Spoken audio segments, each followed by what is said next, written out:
Man, y'all gotta stop. Wendy, you gotta stop.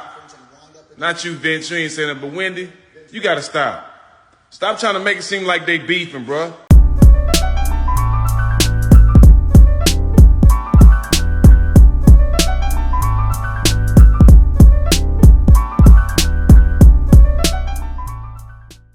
What's going on there, guys? We're back with another one, and today we got to talk about Steven Jackson going in on Brian Windhorst. Now, in the midst of the Luka Doncic Devin Booker beef last night, and you could say Kyrie and Booker too, in the midst of all that, a lot of people was pointing out the fact that Kevin Durant and Kyrie really didn't say nothing to each other, and there was no post-game embrace.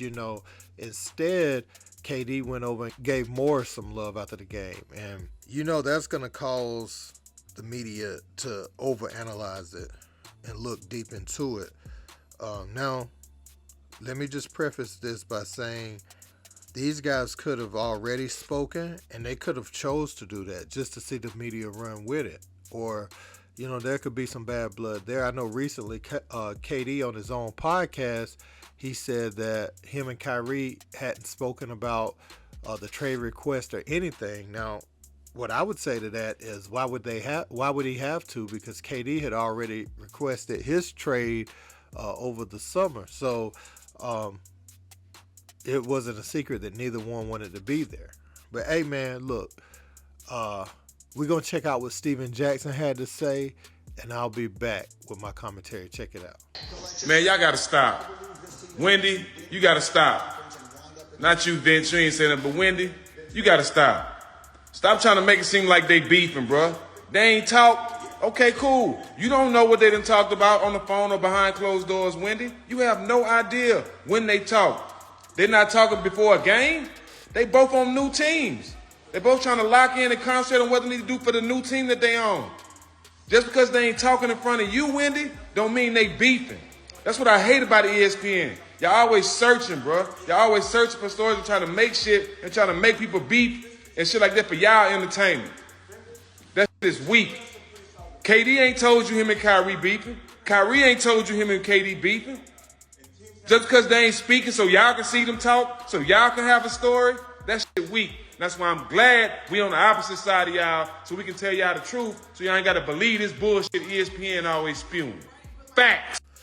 So Steven Jackson, he obviously isn't feeling this, man. I feel like one of the things that irritates these former players is people like Brian Windhorst, who's never touched a basketball in his life, feeding into the negativity around the game. And, that's what journalists have always done, to be honest with you. I mean, I don't believe, is it right? Is it something that they should feed into too much?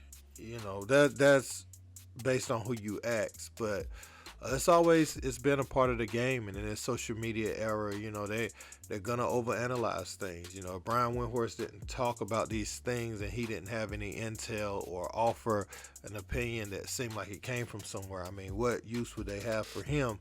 So, I mean, from his standpoint, he's just doing what he does. But I could definitely understand the former player's point, especially players that were scrutinized.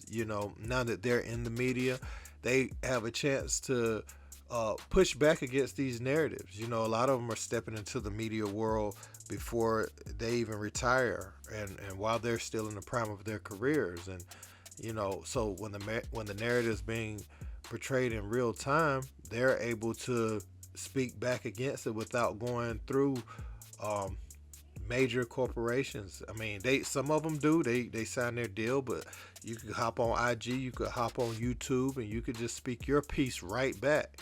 So you don't have to let anything linger or wait, even for your team to tell you something. Now, you may face some sort of backlash from your team if you jump out the window, but if you want to cool off a fire, if you want to cool off a rumor really fast, then you definitely have the ability to do that in today's time.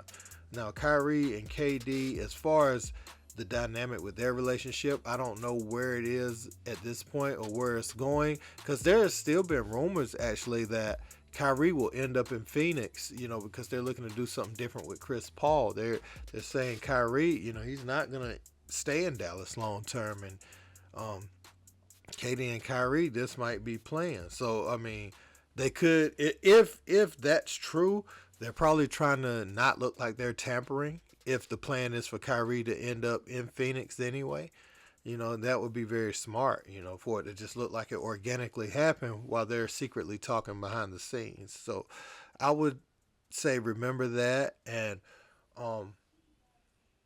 yeah, man, that's all I got to say about that. Don't forget to like, share, and subscribe. Until next time, peace.